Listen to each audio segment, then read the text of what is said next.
The UFC heads down to Austin, Texas for the 5th time in the promotion's history, and they got a great card coming along with them. In the main event, we got Arman Tsarukyan taking on Beneil Dariush. The co-main event has Bobby Green taking on short notice replacement Jalen Turner, and then we have a pair of veterans making changes in their weight classes to round out the rest of the card.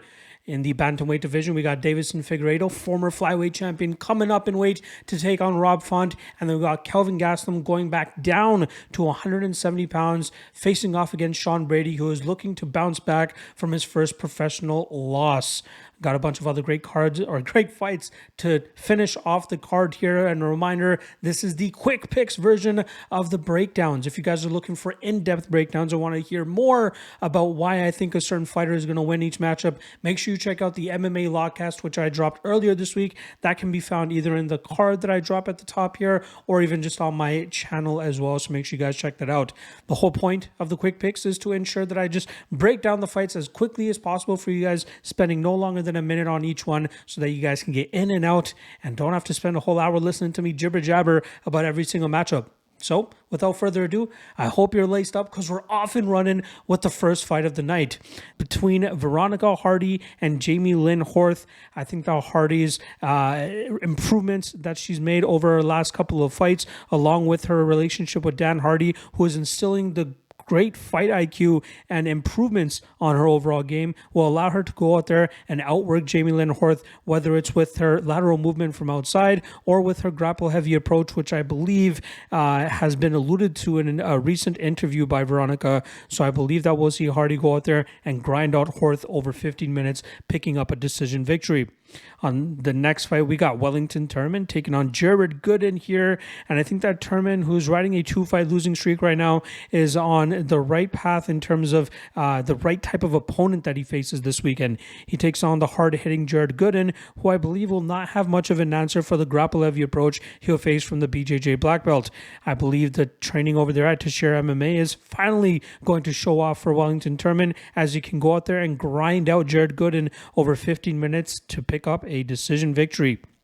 Next up in the light heavyweight division, we got Rodolfo Bellato going up against Ihor Potieria. I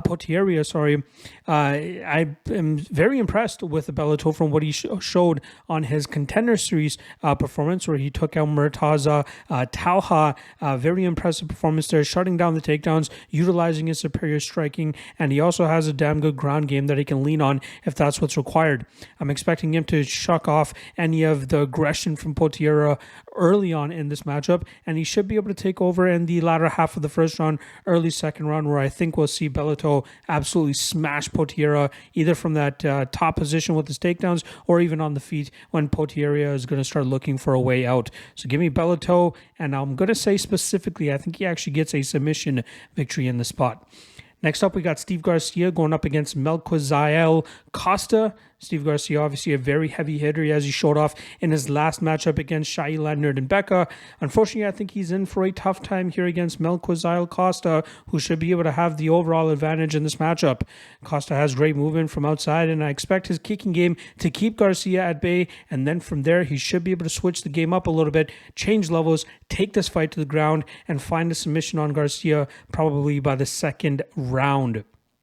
Next up, Klose going up against Joe Solecki. Klose is returning from a long absence after he tore his ACL, was forced to rehab it, obviously, and now finds himself back in a solid spot and looking to build upon his 2-fight winning streak.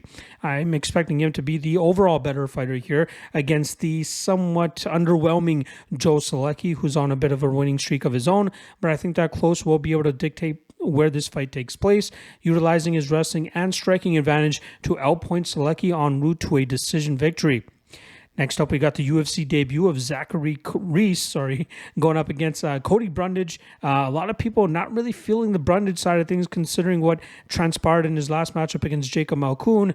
It was a disqualification victory for him that stopped a 3-fight losing streak that he was riding. But Brundage is somewhat skilled, and I think he could give the rookie newcomer Zachary Reese some trouble here.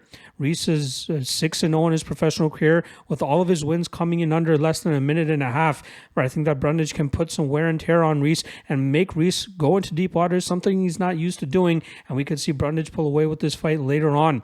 I think this line is a little bit wider than it should be, and I'm going to lean with the experience and overall advantages that Brundage has, hoping that his durability holds up so that he can weather the storm, take over late, and find a finish of his own.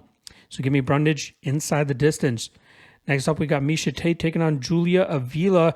Both women coming back from extended layoffs, as Tate obviously last competed in July of 2022, where she got battered by Lauren Murphy. And Julia Avila has been on the sidelines for 2.5 years, considering that she gave birth, I believe, to her first child and has obviously been spending time as a mother, and now looking to get back in shape and get back on track and follow up her last win, which was over Yulia Stoliarenko. Unfortunately, I think that Miesha Tate is a little bit too well-rounded for Avila here. I expect the takedown defense issues of Avila to show or rear its ugly head in this spot, and Tate should be able to get this fight to the ground. May not be able to establish top control easily early, but I expect as this fight drags into deeper waters, she should be able to be more effective and successful with that approach, and that should allow her to go out there and grind out this victory. Give me Miesha Tate by decision.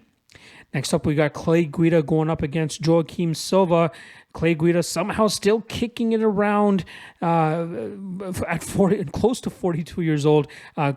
Currently the longest consecutive member of the UFC, always managing to avoid extended winning streaks or losing streaks, but still manages to find himself in the UFC in 2023. Obviously, his cardio style and never staying stagnant style has been an issue for some opponents as of late, but I think that the striking and power style of Joaquim Silva will cause a halt to the Guida pressure. I think Silva can either take this fight to the ground and utilize his BJJ black belt, but I think that if he lets his hands go and really starts to put the hurting on Guida, similar to what Rafa Garcia was able to do in Guida's last fight, Silva should be able to come out on top here, and I think he could actually produce a finish by the second round. Next up, we got Punahele Soriano going up against Dustin Stoltzfus. Soriano is obviously coming off of a loss to Roman Kopylov back in January, and he's a fighter that will always be I guess you can call it a victim to his explosive power style that will usually cause him to slow down later in matchups. I expect his power style to actually pay off for him here against Dustin Stoltzfus, who's now 1-4 in his UFC run. I think that 19-second loss that he had against Abus Magomedov back in September of 2022 will come back to haunt him once again as he faces another power-heavy striker in Soriano. Look for Soriano to go out there and get the early knockout, but that chalky -300 line is a little bit too much for me to get behind. I'd rather hone in on that Soriano by knockout.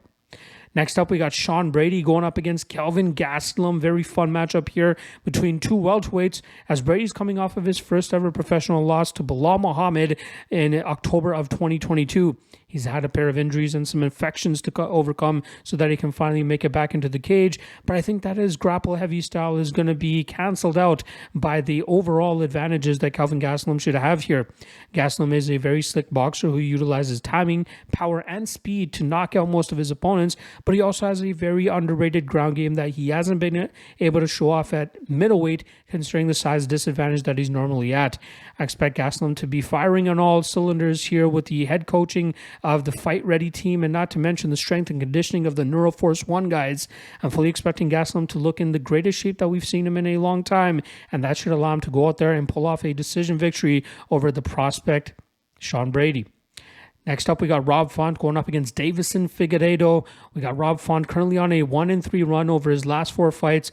Unfortunately, not doing well against guys that can go out there and put power strikes on him.